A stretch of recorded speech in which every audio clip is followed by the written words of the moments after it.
Here's a slightly brutal question. Has Prince Andrew's humiliation, disgrace gone far enough? And the answer, I think, probably is no. Voluntarily, this going a step further is reputational triage. It's not real accountability. It leaves three gaps: constitutional, ethical, and institutional. And the drip, drip, drip of information or of stories keeps coming. And those gaps, therefore, need to be closed if the monarchy is to claim modern standards of responsibility. The facts we must hold in view are: on the 18th of October, Prince Andrew announced he will cease using his titles and honours. He was not formally stripped of them, so they remain dormant in law, and he also remains a prince by birth and eighth in line to the throne, as well as one of those people identified as someone who can step in for the king should he not be able to do the job. Formal removal of all this would require legal instruments the palace has so far avoided.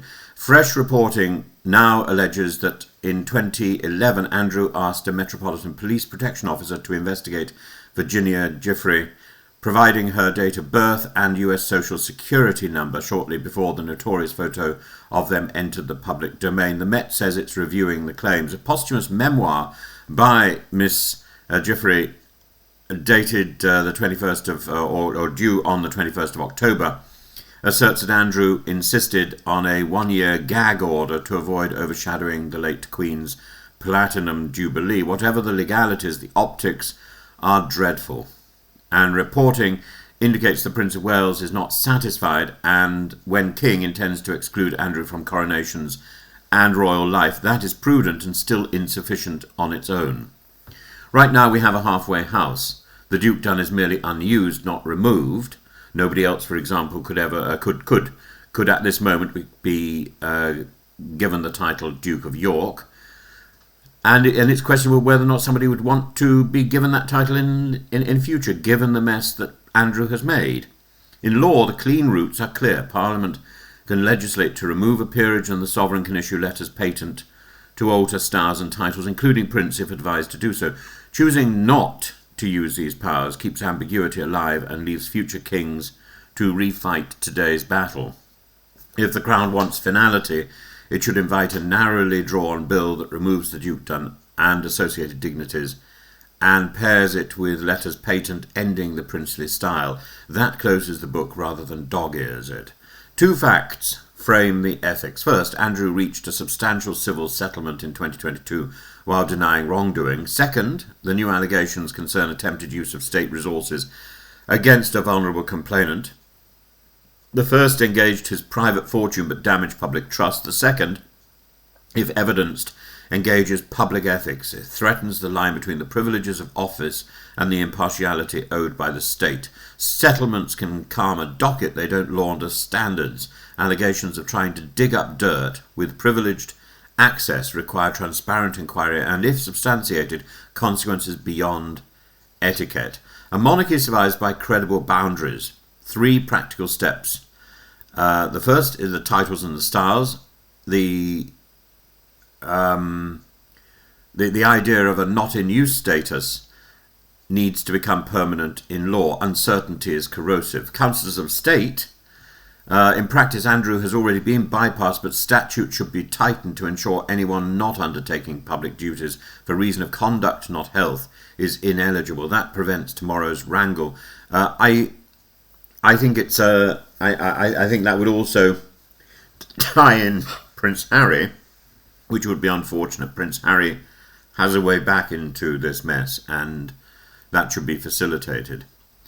Parliament should seek an audited explanation of how the 2022 settlement was funded. York's MP is right to press for clarity. Silence breeds conspiracy and harms direct members of the family far more than disclosure does. As for the Royal Lodge problem, optics matter. The 30-room Royal Lodge lease to 2078 creates an enduring headline. Titles gone silent, lifestyle unchanged. The Crown Estate tenancy appears legally robust, yet taxpayers will not parse the niceties between leasehold obligations and public subsidy. The palace should state in black and white that no public funds will support the property and that all upkeep is privately financed under the lease, then stick to it. William's harder line, necessary but not sufficient, of exclusion from ceremonies is good governance, not vengeance, but etiquette without law is easily reversed. If the aim is to future-proof the institution, etiquette must be matched with enacted limits and published standards. What would fair and far enough look like? It would have legal finality, there would be due process, there would be transparency, and rules about eligibility. An act of Parliament to remove the dukedom and the related dignitaries, plus latest patent ending the princely style. The Met could confirm, or should confirm, where the misuse of police resources occurred and report publicly on scope and findings. And if the account is substantiated, the Crown should withdraw remaining honorary associations and support any appropriate proceedings. As for transparency, there should be a brief, published, independent note on the settlement funding and a standing policy on private legal liabilities of senior royals. I think probably there needs to be clarity in statute that those not performing public duties for conduct reasons cannot serve as councillors of state or attend state occasions in formal capacity. And I think with that specific qualification for conduct reasons, that also still gives Harry a way back in, which is important. Andrew continues to deny the allegations against him. The civil settlement admitted no liability. Those points must be noted.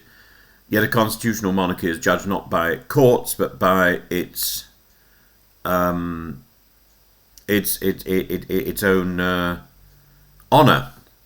And Andrew has fallen below that honour. A man of honour would have quietly arranged to get out of the public sphere. Andrew has not, because he is not a man of honour. The question is not guilt beyond reasonable doubt. It's whether the Crown sets and enforces standards that protect public trust. On that test, we are not there yet. So, has his disgrace gone far enough? No, not yet.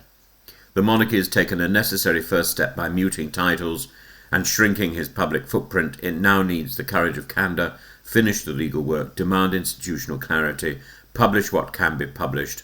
Only then will the palace swap crisis management for constitutional housekeeping. This is the time. This is the sort of thing that in the Middle Ages would have involved a journey to a monastery or a convent and a life in prayer. That is the only principle on which this can now be followed. Maybe a life in prayer is not the approach for Prince Andrew, but a life in seclusion is. If he wishes to live in this country, in this kingdom, it needs to be in seclusion. And only then will the public stop asking whether this is theatre rather than consequence.